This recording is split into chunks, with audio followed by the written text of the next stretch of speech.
कि मुख्यमंत्री नीतीश कुमार ने अपने पद से इस्तीफा दे दिया है। उन्होंने राज्यपाल डीवाई पाटिल को अपना इस्तीफा सौंपकर विधानसभा भंग करने की सिफारिश की है। नीतीश कुमार ने लोकसभा चुनाव में पार्टी के खराब प्रदर्शन की नैतिक जिम्मेदारी लेते हुए इस्तीफा दिया है।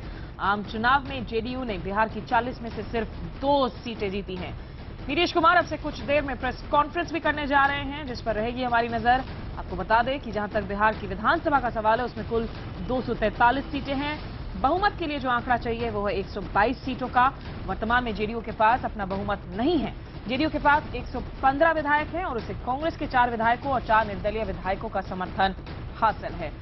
इन सभी विधायकों को हालांकि मंत्री बनाने का जो लालच दिया गया था, अभी तक मंत्रिमंडल का विस्तार नहीं हो पाने से ये लोग नाराज चल रहे हैं और अभी एक निर्दलीय विधायक की जीत को पटना हाईकोर्ट ने गलत करार देकर रद्द कर दिया था। और जेडीयू नेता केसी त्यागी ने कहा है कि नीतीश कुमार ने नैतिकता के आधार पर इस्तीफा दिया है। उनका कहना है कि विधानसभा भंग का दोबारा चुनाव कराने की मांग की गूंज है और हमारी सहयोगी अरुणिमा ने केसी त्यागी से खास बातचीत की।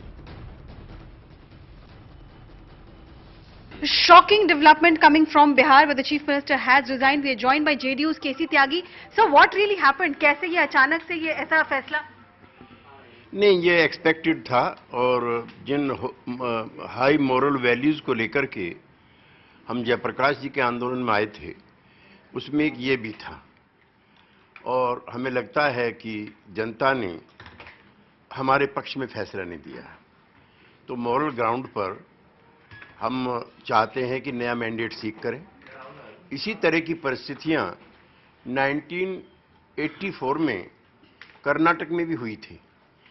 विधानसभा चुनाव में श्री रामकृष्ण हेगड़े मुख्यमंत्री बने थे और मिसेस गांधी की हत्या के बाद जो लोकसभा चुनाव हुए, उसमें से 28 में से सिर्फ 4 सीटें श्री रामकृष्ण हेगड़े को मिली और उन्होंने जो मॉरलिटी के हाई स्टैंडर्ड्स हैं उनको मेंटेन करते हुए इस्तीफा दिया, विधानसभा भंग की, नए चुनाव करे और 2/3 के बहुमत से जीत कर। So you are recommending, आप recommend कर रहे हैं कि विधानसभा भंग कर दिया जाए? That's what you are recommending? Yes, yes.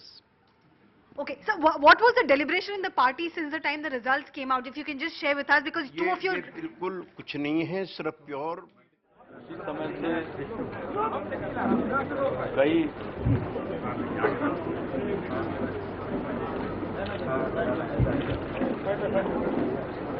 मैं सबसे पहले आप सब लोगों का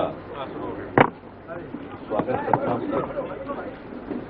कल जब लोकसभा चुनाव के परिणाम आ रहे थे, उस दौरान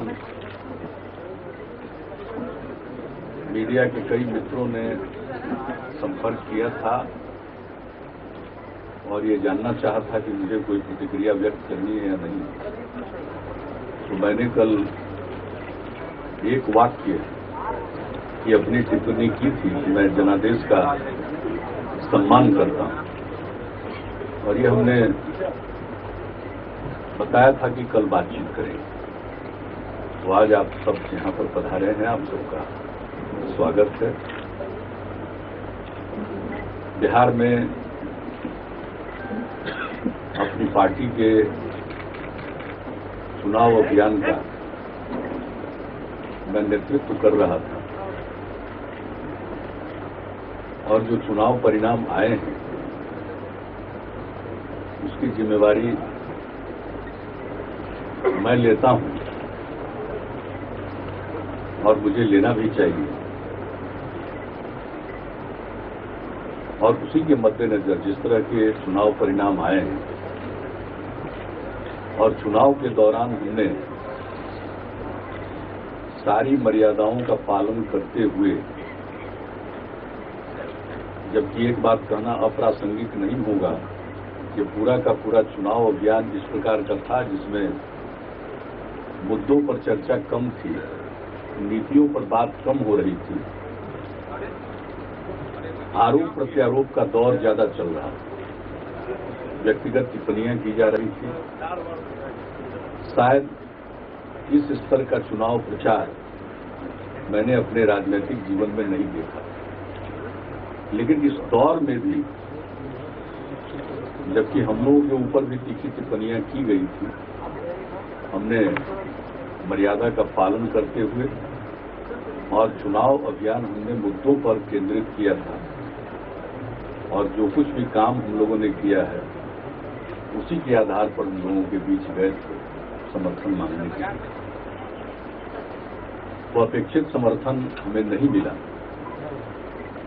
तो इसकी नैतिक जिम्मेवारी लेते हुए हमने मुख्यमंत्री के पद से त्याग पत्र दे दिया है। मंत्रिपरिषद का भी त्याग पत्र आज महामहिम राज्यपाल महोदय को समर्पित हमने कर दिया और इसकी सूचना मैं आपको दे रहा हूं। ये जो चुनाव के नतीजे हैं उसका विश्लेषण विस्तृत तौर पर तो बाद में किया जाएगा और हम लोग अपने पार्टी में भी इसकी चर्चा करेंगे, लेकिन जो पूरे बिहार में ट्रेंड देखने को मिला और जो चुनाव नतीजे आए हैं वो उसको प्रमाणित करते हैं कि इस तरह का कॉम्युनल लाइन पर पोलराइजेशन शायद ही कभी इस देश में हुआ। तो कुछ इसके जो स्वरूप सामने आए हैं वो अच्छे नहीं हैं, तो इसके लिए शुभ नहीं। लेकिन चुनाव होता है और इसका जनादेश होता है, जनता ने वोट किया है और जनादेश का सम्मान होना चाहिए, इसलिए हम लोगों ने इस जनादेश का सम्मान किया है और जनादेश में जो उसके अंतिम परिणाम हैं उसमें किसी भी प्रकार का भ्रम नहीं है, वो स्पष्ट तौर पर भारतीय जनता पार्टी को मिला है और वो सरकार चलाएंगे और सरकार बनाना है और देश के सामने जो गंभीर मुद्दे हैं हम लोग ये उम्मीद करेंगे कि उन गंभीर मुद्दों पर लोग ध्यान देंगे और चुनाव के दौरान जितनी बातें कही गई है, जो युवा पीढ़ी को सपने दिखाए गए हैं उसके अनुरूप रोजगार के अवसर पैदा किए जाएं और फिर जितने तरह के वायदे किए गए हैं हम लोग भी ये उम्मीद करेंगे कि अब अच्छे दिन आ गए हैं और अच्छे दिन का अनुभव सब लोग करेंगे।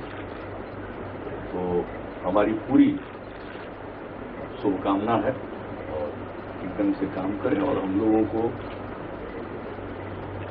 अपने स्तर पर हम अपने काम को और पार्टी के स्तर पर जो हमारी मान्यताएं हैं, हमारे जो विचार हैं, हमारे जो कार्यक्रम हैं, उसके मुताबिक हम अपना काम आगे करते रहेंगे। और ऐसी स्थिति में मैं एक चीज स्पष्ट कर दूं कि हमने मुख्यमंत्री पद से और मंत्रिपरिषद का इस्तीफा सौंपा है। विधानसभा को भंग करने की कोई सिफारिश नहीं की गई। विधानसभा को भंग करने की हम सिफारिश नहीं कर सकते हैं, इसलिए कि इस विधानसभा को गठित करने के लिए जो 2010 में अभियान हुआ था उसमें एक मेरी प्रमुख भूमिका थी और मैं नहीं चाहता हूं कि इस विधानसभा को भंग करने की सिफारिश की जाए, इसलिए हमने भंग करने की कोई सिफारिश नहीं।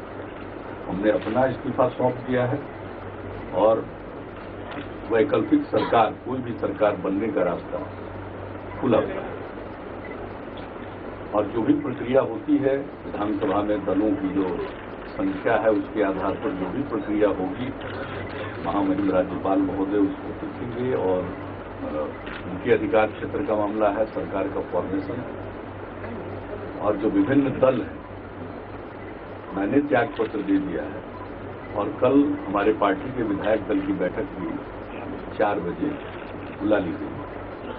तो इसके आगे जो कुछ भी भूमिका पार्टी की होगी वो इन सब चीजों पर बात होगी और आज हमारी बातचीत पार्टी के राष्ट्रीय अध्यक्ष से काफ़ी देर हुई है और सब लोगों को पार्टी के राष्ट्रीय अध्यक्ष के साथ परामर्श करने के बाद, प्रदेश के अध्यक्ष के साथ परामर्श करने के बाद और कतिपय अन्य साथियों के साथ जहां उपलब्धता के आधार पर जिनसे परामर्श संभव था उनसे परामर्श करने के बाद हमने अपनी राय रखी है और हमारे इस राय पर सहमति प्रकट लोगों ने की है और तत्पश्चात हमने महामहिम राज्यपाल महोदय से मिलने के लिए समय मांगा और 3 बजे के बाद 3:15 बजे करीब में मिले। तो हमने मुनासिब समझा कि मैं आपको उसको अपनी तरफ से जितनी बातें करनी थी वो मुख्यमंत्री जी, ये चुनाव हुआ लोकसभा का चुनाव था और ये विधानसभा का चुनाव नहीं था। आपको 5 साल के लिए मैंडेट मिला था, तो क्या ये आप उचित समझते हैं कि लोकसभा चुनाव के परिणाम के आधार पर आपने त्यागपत्र दे दिया मुख्यमंत्री पद से? हाँ, ठीक है, मुख्यमंत्री पद से त्यागपत्र हमने दे दिया।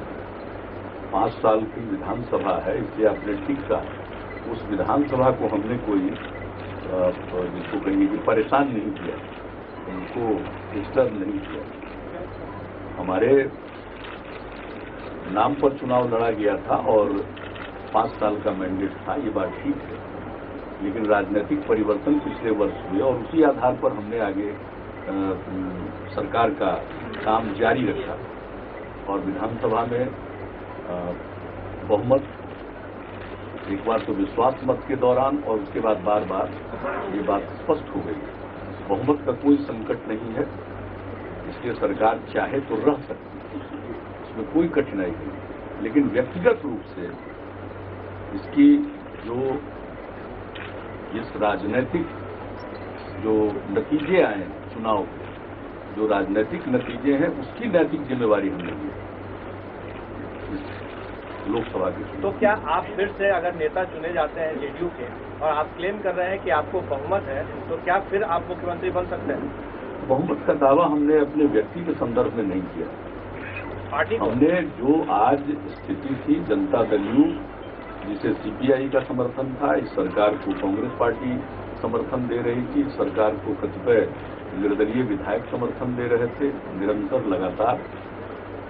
तो उस नाते पूरे तौर पर और आज भी जो विधानसभा की स्थिति है उसके मुताबिक बहुमत के आंकड़े पर किसी भी प्रकार की परेशानी नहीं है, लेकिन मैं इसे अपनी नैतिक जवाबदेही मानता हूं क्योंकि चुनाव अभियान का हमने नेतृत्व किया अपनी पार्टी का। और पूछिए तो जनता दल यू और सीपीआई गठबंधन का चुनाव अभियान का मैंने नेतृत्व किया और सभी जगह हम गए, 214 मीटिंगों में हम गए और चुनाव अभियान के पहले भी, उसके पहले भी एक यात्रा निकली जो बिहार के विशेष राज्य के दर्जा को लेकर थी, लेकिन वो बीच में होली और कतिपय लॉजिस्टिक कारणों से उसके 4-5 दिन के कार्यक्रम नहीं किए जा सके। उसको चुनाव अभियान के दौरान उन जगहों पर भी हमारा कार्यक्रम हुआ। तो ये सीधे फ्रंट से इसको हमने लीड किया था, इसका नेतृत्व हमने किया। तो इसके जो भी नतीजे आए हैं उसकी जिम्मेवारी मेरे ऊपर है। वो ठीक है, लेकिन सवाल ये था कि दोबारा अगर आपको नेता चुना जाता है तो क्या आप मुख्यमंत्री फिर बनेंगे? कल जनता दल विधानमंडल दल की बैठक, जनता दल की विधानमंडल दल की बैठक आहूत की जा चुकी है कल 4 बजे और विधानमंडल दल में इसके संबंध में विचार। नहीं, आप इससे इनकार नहीं करते हैं ना कि आप दोबारा नेता अगर चुने जाते हैं तो मुख्यमंत्री बनेंगे? इनकार कीजिए, इस बात को समझ लीजिए।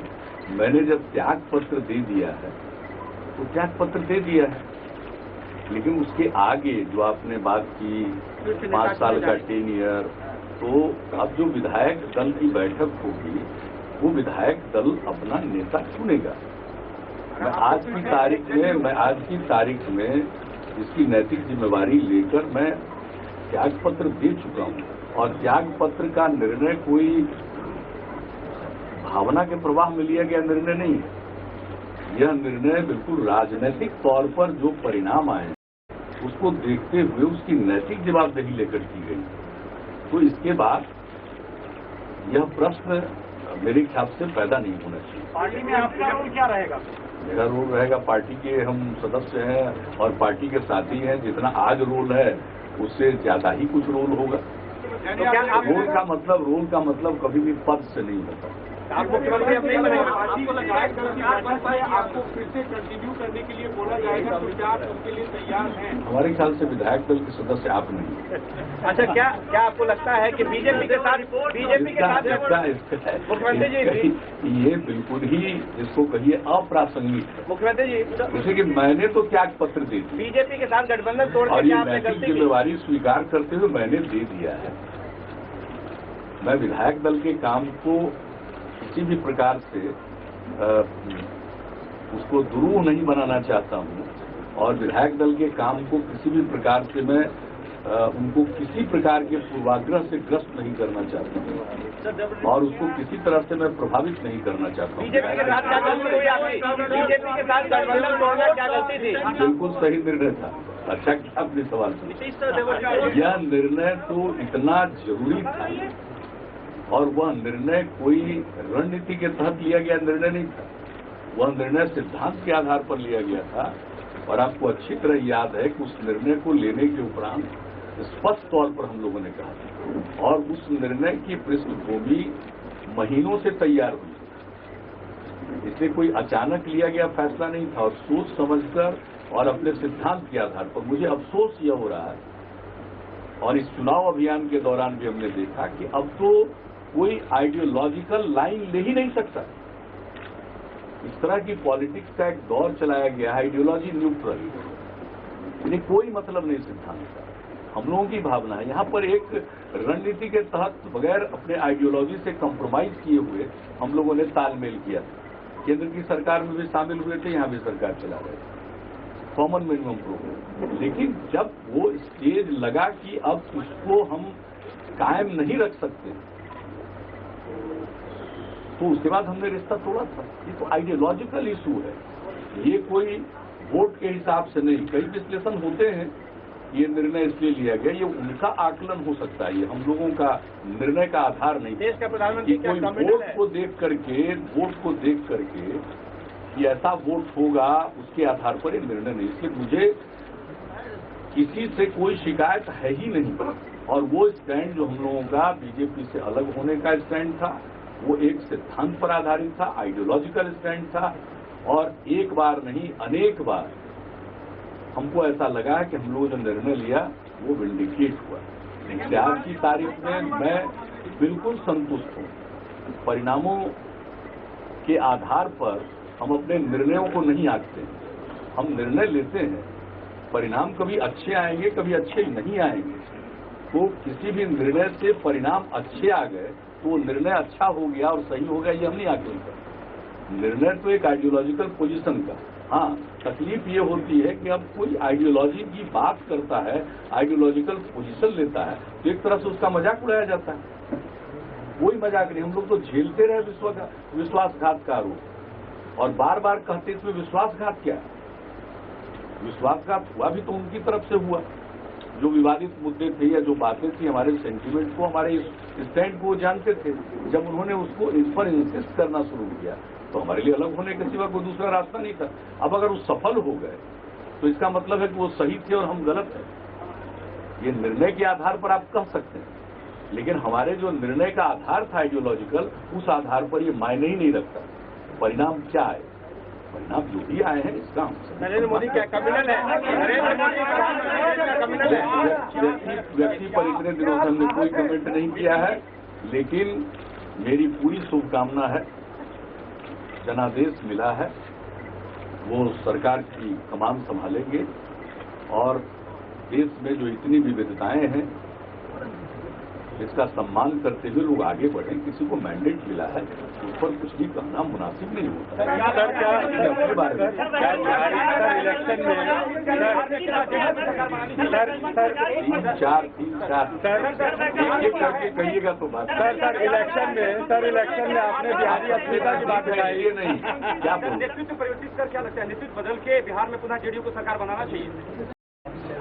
सबसे सारी बात कर दिया, ये पूरी रामायण खत्म, सीता की बड़ी बात हो गई। अरे हम तो विधानसभा भंग नहीं किए, आपको शुरू में ही बता दिया।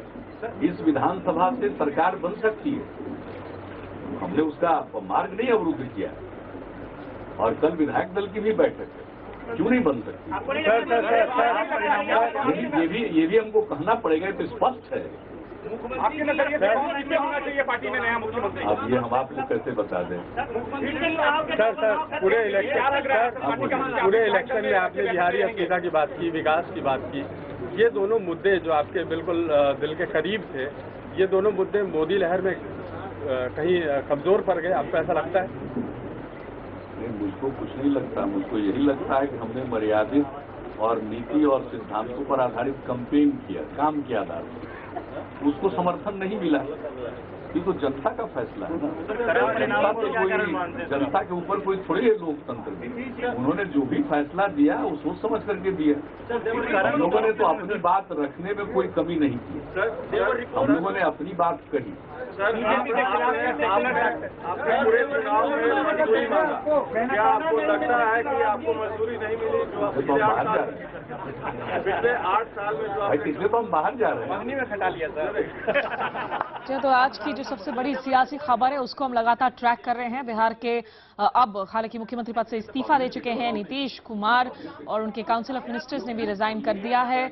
लेकिन नीतीश कुमार जिस तरीके से प्रेस से मुखातिब होते हुए सफाई दे रहे थे कि विधानसभा भंग करने की उन्होंने सिफारिश नहीं की। अब से कुछ देर पहले ये खबर आ रही थी कि उन्होंने विधानसभा भंग करने की भी सिफारिश कर दी है।